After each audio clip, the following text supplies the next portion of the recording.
know, I remember very well going to Oklahoma City and seeing the ruins of the federal building where, as I recall, 168 Americans, including 19 children, were murdered by a bomb, by a guy who hated the government. That's terrorism as far as I'm concerned. When you have police violence that terrorizes communities, that doesn't show the respect that you're supposed to have from protecting people in your authority, that can feel also terrorizing. All right, ladies and gentlemen, we've talked about that. Joining us now is Dan Bongino, author of The Fight, and former Secret Service agent as well, contributing editor with Conservative Review. Here's the book on your screen, The Fight, a Secret Service agent's inside account of security failings and the political machine. Good to see you, sir. Good to be back. How are you? Okay. In your book, you have a whole chapter on Hillary Clinton, who you dealt with as a member of the Secret Service. Yeah. When you hear her, the question she was asked was about white terrorism.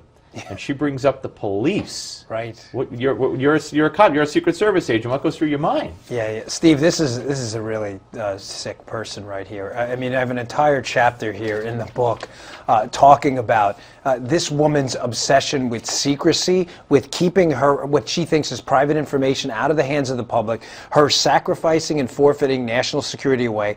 There's a line in the book from an unimpeachable source. I want to be clear on this.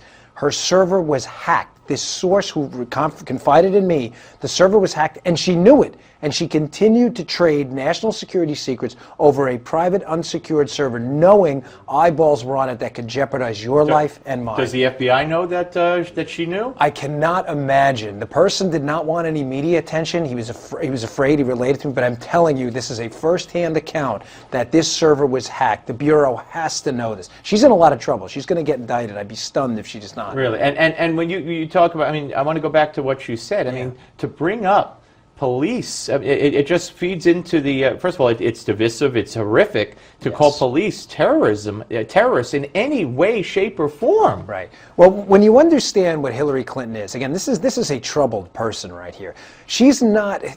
David Horowitz says it best. He says, when you view the lens of the far left, and you view them not as communists and socialists and redistributionists, but as anti-communists, this all makes sense. In other words, people that fight for everything the United States represents, freedom, liberty, economic liberty, capitalism, free markets, entrepreneurship, when you understand that the left hates all of that, they hate the anti-communist out there, they hate the liberty, all of this makes sense. Who are her enemies? The cops?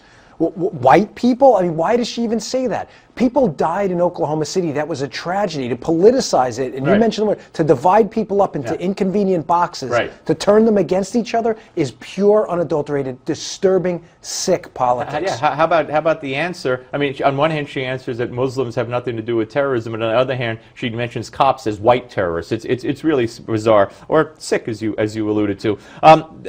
Before we get to more of the book, the director of the House Homeland Security Committee today, Congressman Michael McCall, said that he worries about terrorist attacks at the Oscars, at the Mall of America, and at Disney theme parks where they could spray smallpox onto Main Street. Yeah. I mean, you know, this is your area of expertise. How serious a threat are these kinds of things? Yeah, matter of fact, there's a whole chapter on this, our perilous security future, where I talk about things like this in the book, and how the new focus of ISIS-type groups is not the big, spectacular 9/11 type attack, which, depending on the estimates, took between $500,000, $1 million, or more to carry out. And important, Steve, it left investigative footprints. It left a training trail. They had to train to be flight operators. People were suspicious, but they never relayed the information. These soft target attacks, Disney, things that are mentioned there like shopping malls, a Mall of America, all it requires is a trigger finger and a sick desire to rack up a body count. That's all. These are very dangerous developments, and this should be a siren sound to everyone that we better start increasing our physical surveillance capability with the FBI. All right, the book, when people read the book, what are they going to come away with here?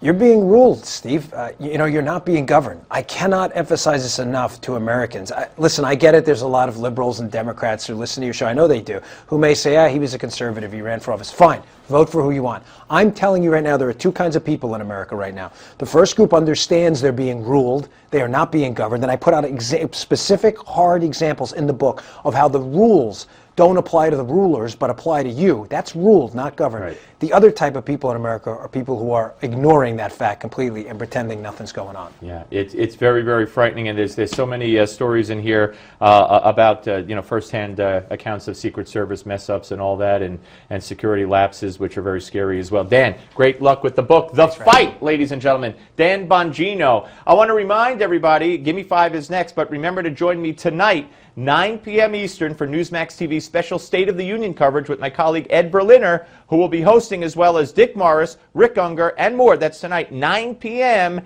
Eastern Time, only on Newsmax Television. Gimme 5 is coming up.